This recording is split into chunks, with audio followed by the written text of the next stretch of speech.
area of the survey touched on sex. It found that 40% of women wish they'd lost their virginity older. What does this tell you about sex culture here in South Africa?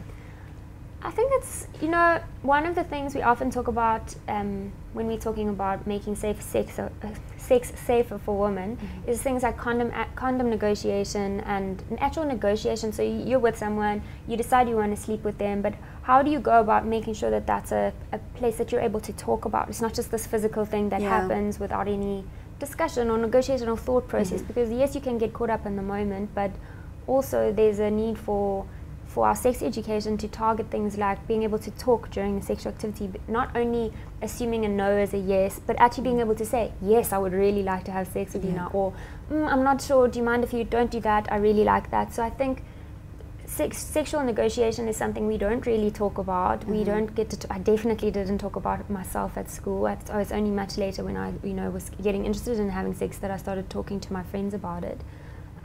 So I think there's definitely pressure on girls to be sexual. If you have a look at the media, the images that we see of young girls are highly sexualized. The music videos are sexualized. So what girls take from that is, my body is the most important thing that I have, and I should use that in particular ways to get particular power.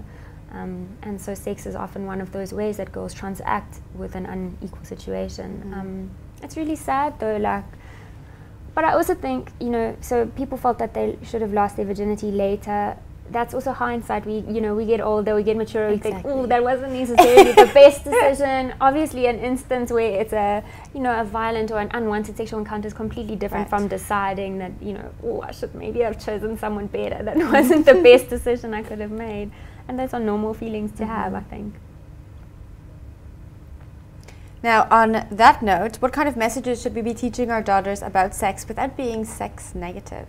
It's hard, because I think sexuality and particularly sexual pleasure are things that we restrict from girls' messages. We teach them about their bodies as sort of reproductive organs, and that's quite clinical, and then we talk to them about saying no and standing up.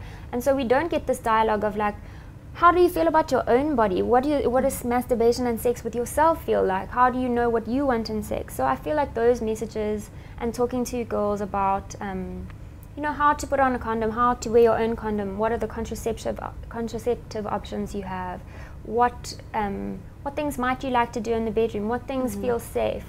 Those are discussions that we need to have. I don't have any children, so I have no idea how that conversation would go with your parents. Probably badly, but I think it is something that we need to allow for more of. So maybe looking at things like girls' magazines, talking about, what are your experiences? What are you afraid of when you decide you want to have sex? What are the sexual feelings that you're having at particular ages?